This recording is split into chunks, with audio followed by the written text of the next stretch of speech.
నమస్తే, నేను Prem. Welcome to Khyathi connect. Andhra Pradesh రాజకీయాల్లో ప్రధాన ప్రతిపక్షం వైఎస్ఆర్ కాంగ్రెస్ పార్టీ క్షేత్రస్థాయిలో పార్టీ బలోపేతంపై పూర్తి దృష్టి సారించింది. వైఎస్ఆర్సీపీ అధ్యక్షుడు మాజీ ముఖ్యమంత్రి వైఎస్ జగన్మోహన్ రెడ్డి అధ్యక్షతన తాడేపల్లి క్యాంపు కార్యాలయంలో రాష్ట్ర స్థాయి కీలక విస్తృత కార్యవర్గం సమావేశం జరుగుతుంది. ఈ సమావేశానికి ఎంపీలు, ఎమ్మెల్యేలు, ఎమ్మెల్సీలు, రీజనల్ కోఆర్డినేటర్లు, జిల్లా అధ్యక్షులతో పాటు రాష్ట్రంలోని 175 నియోజకవర్గాల సమన్వయకర్తలు హాజరయ్యారు. రాబోయే స్థానిక సంస్థలు, మున్సిపల్ ఎన్నికలే ప్రధాన లక్ష్యంగా నాయకులకు దిశానిర్దేశం చేస్తున్నారు.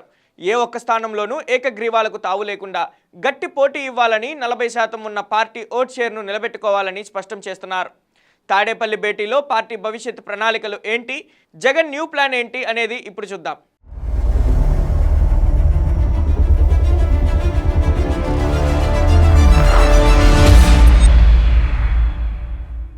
వైఎస్ఆర్ కాంగ్రెస్ పార్టీని క్షేత్రస్థాయి నుంచి పునర్నిర్మించే దిశగా అధినేత వైఎస్ జగన్మోహన్ రెడ్డి కీలక సమావేశం నిర్వహించారు.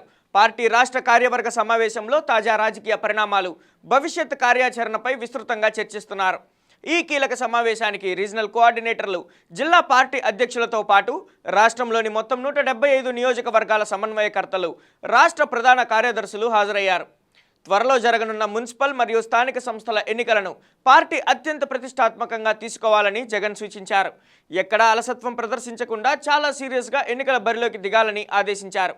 స్థానిక ఎన్నికల్లో ఎక్కడా ప్రత్యర్థులకు ఏకగ్రీవాలు అయ్యే పరిస్థితి రాకూడదని జగన్ గట్టి హెచ్చరికలు జారీ చేశారు.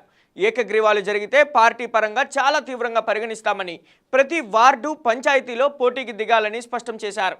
గ్రామీణ ప్రాంతాల్లో వైఎస్ఆర్సీపీకి దాదాపు 40% ఓటు బ్యాంకు పదిలంగా ఉందని జగన్ గుర్తు చేశారు. ఆ ఓట్ షేర్ను పూర్తిగా ఎన్నికల విజయాలుగా మలుచుకునేలా ప్రతి నాయకుడు ప్రజలకు నిరంతరం అందుబాటులో ఉండాలన్నారు.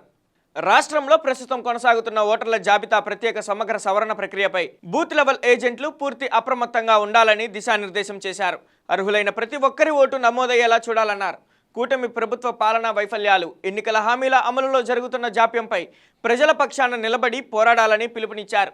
క్షేత్రస్థాయిలో పార్టీ క్యాడర్ను పూర్తిగా యాక్టివ్గా ఉంచాలని కూడా ఆదేశించారు.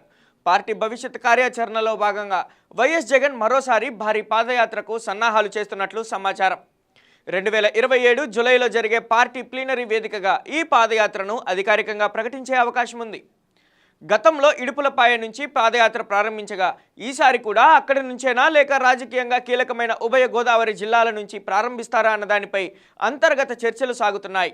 పాదయాత్ర ప్రారంభమయ్యే నాటికి గ్రామ, మండల స్థాయిలో పార్టీ యంత్రాంగాన్ని పూర్తి స్థాయిలో బలోపేతం చేయడమే లక్ష్యంగా వైఎస్ఆర్సీపీ దూకుడు పెంచుతోంది. ఈ తాడేపల్లి భేటీ పార్టీ శ్రేణుల్లో సరికొత్త ఉత్సాహాన్ని నింపుతుంది.